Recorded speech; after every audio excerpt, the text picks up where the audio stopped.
Harnwegsinfektion, UTI यानी कि urinary tract infection, Urinentzündung और या फिर simply burning sensation while peeing यानी कि यूरिन पास करते हुए जलन का एहसास होना। तो इस वीडियो में हम जानेंगे कि ऐसा क्यों होता है और इससे बचने के लिए क्या किया जा सकता है।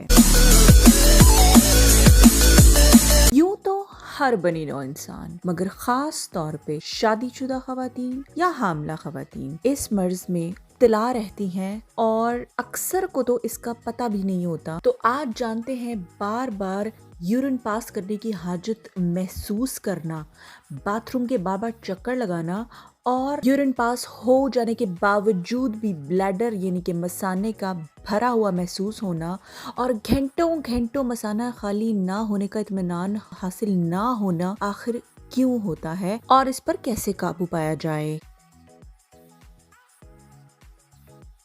हमारे जिस्म में रोज़ाना होने वाले कीमियाई तामुलात की वजह से जितने भी गैर ज़रूरी मादे होते हैं उनको जो कि पानी में शामिल होते हैं और उनको हमारे जिस्म से एक्सक्रीट यानी कि खारिज होना बहुत ज़्यादा ज़रूरी होता है।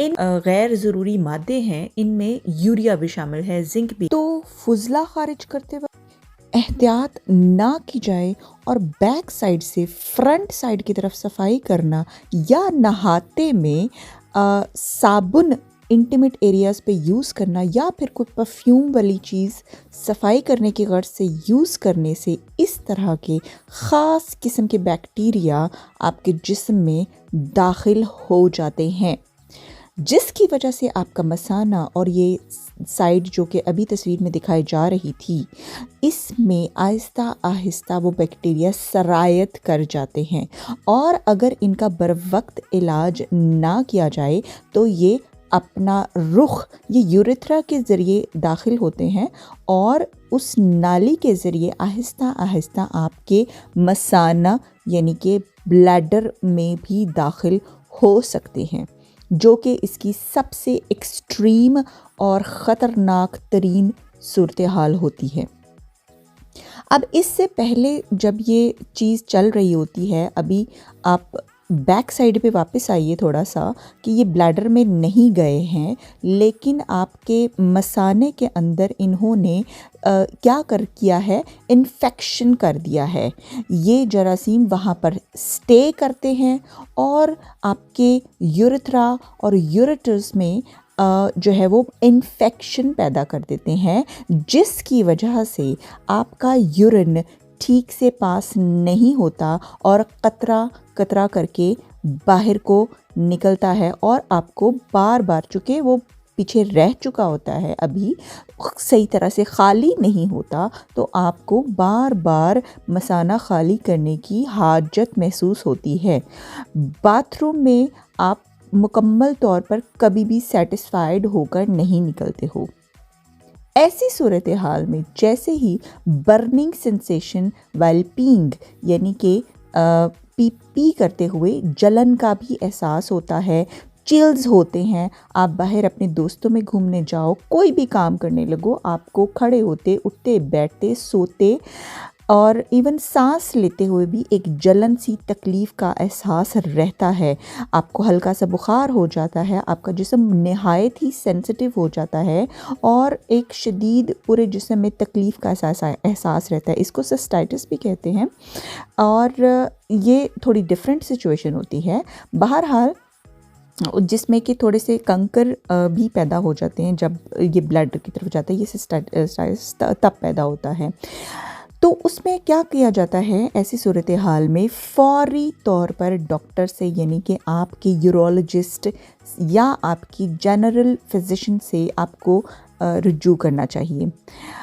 अब जैसा कि हम इस वक्त ये सारा का सारा सीरीज़ जो हमारी चल रही है वो जर्मनी, लाइफ इन जर्मनी के हवाले से चल रही है। यूरोप के कंट्री में जो ख़वातीन होती हैं या जो भी मर्द हजरात, जो भी परदेसी हजरात लोग जो होते हैं, उनको चूँकि यहाँ पर ज़बान के मसाइल होते हैं तो मालूमात की बहुत ज़्यादा ज़रूरत होती है। तो ये वीडियो ज़ाहिर है ज़्यादातर ऐसे लोगों की हेल्प के लिए बनाई गई है, ऐसी ख़वातीन की हेल्प के लिए है और जनरली तो उनके लिए सबसे बेहतरीन चीज़ तो सबसे पहले ये की जाए कि पानी का इस्तेमाल सबसे ज़्यादा कर देना चाहिए। डॉक्टर भी यही आपको मशवरा देगा। इसके अलावा आप जनरल फिजिशियन, आपका जो हाउस आवर्स है, यानी कि जो आपका जो डॉक्टर आपको अलॉट किया जाता है, वो आपको सबसे पहले आपको उधर जाना है होता है, या आपकी यूरोलॉजिस्ट।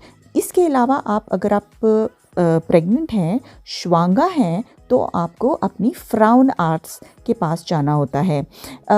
ये जो प्रॉब्लम है, इसकी दूसरी बड़ी वजह आपकी श्वांगा शाफ्ट भी होती है, जिसमें कि यूरेथ्रा जो होती है वो तंग हो जाती है, और पेट के बढ़ने की वजह से वहाँ पर जो रास्ते हैं काफ़ी तंग हो जाते हैं। तो ऐसी सूरत में आपको फ्राउन आर्ट्स के पास ही जाना होता है, और वो पूरी कोशिश करती हैं कि एंटीबायोटिकों टैबलेट्स को अवॉइड किया जाए। तो चूँकि वो श्वांगशाफ्ट में यानी कि प्रेगनेंसी में नहीं ली जा सकती हैं, तो इस वजह से ये ख़ास तौर पर श्वांगशाफ्ट में आपको कौन कौन सी चीज़ें लेनी चाहिए, क्या क्या ड्रिंक्स लेने चाहिए कि आपको ये नौबत ही ना आए। तो सबसे पहले आपको कैफ़ीन को इसका तर्क करना है, और आपको बिल्कुल भी इन चीज़ों को यूज़ नहीं करना है। कॉफ़ी, चाय, जो है वो ब्लैक टी आप ले सकते हो जिस्म को गर्म रखने के लिए, लेकिन बहरहाल कॉफ़ी वगैरह से कैफ़ीनेटेड जो भी चीज़ें हैं उनसे आपको अवॉइड करना है, मिर्चों वाली चीज़ों से भी। इसके अलावा आपको सिट्रस वाली चीज़ें आप ले सकते हो, और जो डॉक्टर आपको जो मशवरा देंगे उस हिसाब से आपने ज़्यादातर ये वाली चीज़ें इस्तेमाल करनी है। ग्रीन जो वेजिटेबल्स हैं जो कि जूसी होती हैं बहुत ज़्यादा, उनका आप इस्तेमाल करना शुरू कर दीजिए, और ताकि आपको ज़्यादा से ज़्यादा बाथरूम इससे तकलीफ़ तो होती है, लेकिन उसका फ़ायदा ये होता है कि जितना पीछे से प्रेशर लगता है उतना ज़्यादा बैक्टीरिया बाहर की तरफ धकेले जाते हैं। तो एक्सट्रीम सिचुएशंस में जब बैक्टीरिया इतने ज़्यादा स्ट्रॉन्ग हो जाते हैं, तो तब जाके डॉक्टर जो है वो एंटीबायोटिक्स जो है वो मेडिसिन लिख के देते हैं। और जर्मनी में ज़्यादातर ये होता है कि अपोथेके में इस चीज़ के लिए, यूटीआईज़ के लिए, और ख़ास तौर पर श्वांगशाफ्ट यानी कि प्रेगनेंसी के दौरान कभी भी अपोथेके यानी कि फार्मेसी वाले या इवन यूरोप वाइड भी आपको बग़ैर जो है वो रिसीट के, डॉक्टर की रिकमेंडेशन के, वो कभी एंटीबायोटिक्स नहीं देंगे।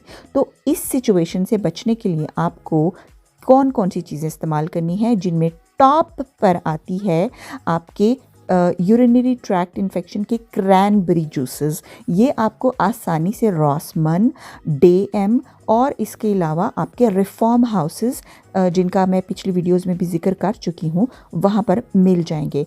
इसके अलावा एशियन कंट्रीज़ में आपको गाजर कांजी यानी कि आपको ये बहुत ही बेहतरीन प्रोबायोटिक ड्रिंक होता है, आप ये यूज़ कर सकते हैं।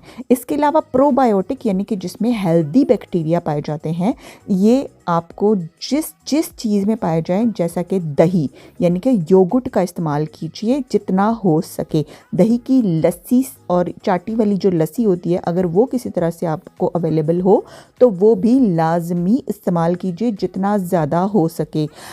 इसी तरह दूध में बहुत ज़्यादा पानी की मिक़दार हो, और बहुत यानी 2 चम्मच अगर दूध है तो बाकी सारा गिलास पानी हो, उसमें नमक डाल के वो भी आप पी सकते हैं। तो आखिर में हम बात करेंगे, जिस तरह से मैंने पिछली वीडियो में आपको रिंगाना के बारे में इंट्रोड्यूस करवाया था, इसी तरह रिंगाना हाइड्रोप्सिल्स बनाती है, और दीज आर द बेस्ट, जो कि आप नॉर्मल अपनी लाइफ में इनको इस्तेमाल में लेकर आ सकते हैं। और ये सबसे सबसे सबसे ज़्यादा बेहतरीन जो है वो नुस्खा है। इसका लिंक मैं आपको डिस्क्रिप्शन में दे रही हूँ।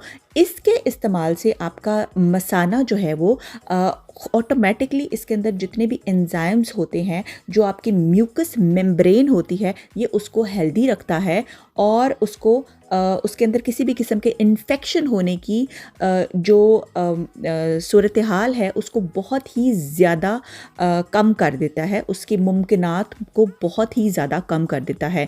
मेरी पर्सनल ये यूज़ में है और बहुत ही ज़्यादा हाईली रिकमेंडेड है और आप इसको इस्तेमाल कर सकते हैं बगैर किसी डॉक्टर की रिकमेंडेशन के। तो इन दी एंड चूँकि ये रिकरिंग सिचुएशन भी होती है और अक्सर बार बार आ सकती है, तो इस वजह से बेहतर है कि अगर आपको पता चल जाए कि आपके साथ ये मसला रिकरिंग है, यानी कि बार बार आता है पलटकर, और दवाइयाँ यूज़ करने के बावजूद आपके साथ ये प्रॉब्लम है, तो आपको डेली 2 बॉटल्स यानी कि 3 से 5 लीटर पानी के जो हैं वो इस्तेमाल करने चाहिए। और उसके अलावा हाइड्रो आपको दिन में 2 से 3 बार आप इस्तेमाल कर सकते हैं, और प्लस आपको क्रैनबेरी जूस जो है वो सुबह शाम इस्तेमाल करना है।